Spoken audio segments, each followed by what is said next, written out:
Assalamualaikum warahmatullahi wabarakatuh. Halo semuanya, perkenalkan kami dari kelompok 7 anatomi. Dan di sini saya akan memperkenalkan beberapa anggota kami.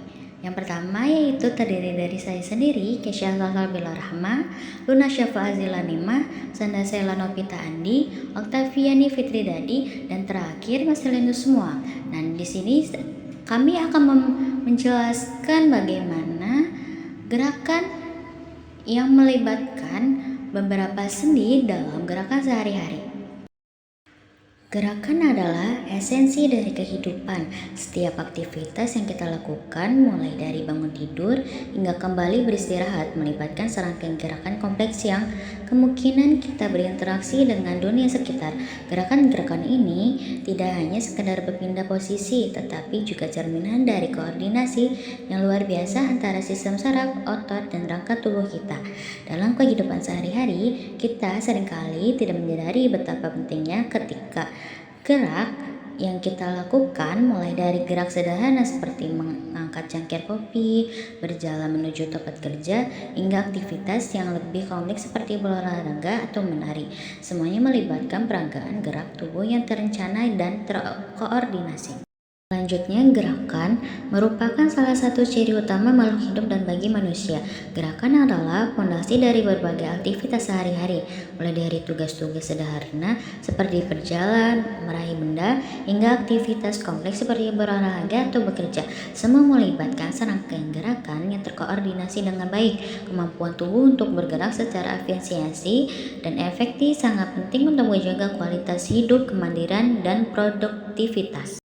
Untuk rumusan masalah, di sini kami terdiri dari 4, yaitu yang pertama jenis gerak apa saja yang paling sering dilakukan dalam aktivitas sehari-hari dan bagaimana gerakan-gerakan tersebut dapat dikategorikan berdasarkan bidang dan sumber gerakannya.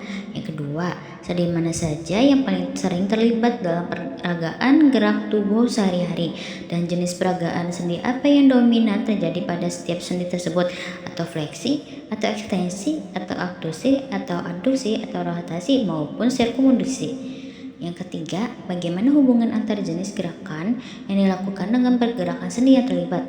Apakah ada pola tertentu yang dapat diidentifikasi antar gerak sendi? Yang keempat, bagaimana peragaan gerak tubuh yang tidak dapat atau terlebih dapat menyebabkan masalah kesehatan pada sendi dan otot, atau misalnya nyeri sendi atau disfungsi. Dan tujuan untuk mempelajari tentang gerakan yang melibatkan sendi apa saja, yaitu mengidentifikasi dan mengkategorikan jenis-jenis gerakan yang sering terjadi dalam aktivitas sehari-hari, seperti berjalan, makan, bekerja, dan berolahraga berdasarkan bidang dan sumber gerakannya. Lunge with trunk rotation. Gerakan lunge berjalan ke depan diikuti dengan memutar badan atau trunk rotation ke arah kaki depan. Gerakan ini terdapat yang pertama yaitu sendi panggul. Pergerakannya fleksi pada saat melangkah maju dan ekstensi pada saat berdiri kembali. Yang kedua ada sendi lutut. Pergerakannya fleksi pada saat lutut menekuk turun dan ekstensi pada saat naik. Yang ketiga ada sendi pergelangan kaki. Pergerakannya dorfleksi pada saat menapak ke depan dan pelatar fleksi pada saat menolak kembali. Yang keempat ada sendi tulang belakang. Pergerakannya rotasi batang tubuh trunk rotation ke depan mengikuti kaki depan. Yang kelima sendi bahu.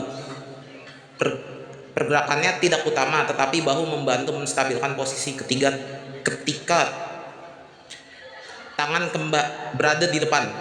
Jumping jack merupakan gerakan kardio dengan melompat sambil membuka dan menutup kaki serta mengayunkan tangan ke atas dan ke bawah secara bersamaan. Jumping jack, di dalam jumping jack ada sendi bahu. Pergerakannya abduksi dan aduksi, mengangkat dan menurunkan lengan. Yang kedua ada sendi siku. Pergerakannya fleksi dan ekstensi ringan saat lengan diayunkan. Yang ketiga ada sendi panggul. Abduksi dan aduksi, membuka dan menutup kaki. Yang keempat ada sendi lutut. Pergerakannya fleksi dan ekstensi pada saat kaki menekuk dan lurus saat melompat dan mendarat. Yang kelima ada sendi pergelangan kaki. Pergerakannya pelataran fleksi pada saat menapak atau menolak dan dorsifleksi, mengangkat kaki saat melompat. Atau ayunan kaki adalah latihan pemanasan dinamis yang melibatkan gerakan kaki yang terkontrol seperti pendulum untuk meningkatkan mobilitas pinggul, fleksibilitas, dan sirkulasi darah di tubuh bagian bawah. Atau ayunan kaki terutama melibatkan sendi panggul atau pinggul sebagai sendi utama yang digerakkan serta membantu meningkatkan mobilitas dan fleksibilitas sendi lutut dan pergelangan kaki. Gerakan ini mengaktifkan otot-otot di sekitar pinggul seperti flexor, panggul, gluteus, hamstring, dan adduktor untuk memanaskan dan meregangkan tubuh bagian bawah. Teknis mengacu pada seberapa tinggi atau jauh Anda mengayunkan kaki Anda. Ketinggian ini harus dilakukan secara bertahap dan terkontrol. Teknis tersebut melibatkan sendi lutut dan pinggul. Sendi lutut berperan dalam membengkokkan dan pembukaan kaki, sedangkan sendi pinggul membantu mengangkat lutut ke arah atas tubuh. Sendi bahu juga bisa terlibat jika ada gerakan tambahan dengan lengan yang menyertai. Heel to buttock merupakan gerakan peregangan atau stretching dinamis yang biasa digunakan dalam pemanasan sebelum olahraga. Heel to buttock adalah gerakan menekuk lutut ke belakang hingga tumit mendekati atau menyentuh bokong. Buttock melibatkan sendi lutut dan pinggul. Untuk sendi lutut berperan dalam pembengkokan kaki atau fleksi, sedangkan sendi pinggul membantu memutar paha ke arah belakang tubuh atau ekstensif atau retroksi. Sendi lutut adalah yang paling aktif dalam gerakan ini.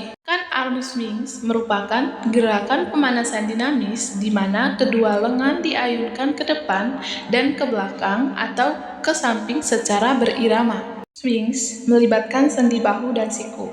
Untuk sendi bahu bertanggung jawab atas gerakan ayunan lengan ke depan, belakang, atas atau bawah, atau fleksi, ekstensi, abduksi, dan aduksi.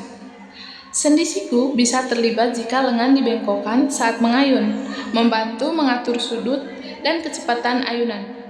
Sendi bahu bertanggung jawab atas gerakan ayunan lengan ke depan, belakang, atas atau bawah, atau fleksi, ekstensi, abduksi, dan aduksi. Sendi siku bisa terlibat jika dibengkokkan saat mengayun, membantu mengatur sudut dan kecepatan ayunan. Merupakan melompat di tempat menggunakan gerakan pergelangan kaki dan betis dengan lutut dan pinggul sedikit ditekuk atau hampir lurus untuk membangun kekuatan, daya ledak, dan kelincahan. Hops melibatkan sendi pergelangan kaki atau ankle.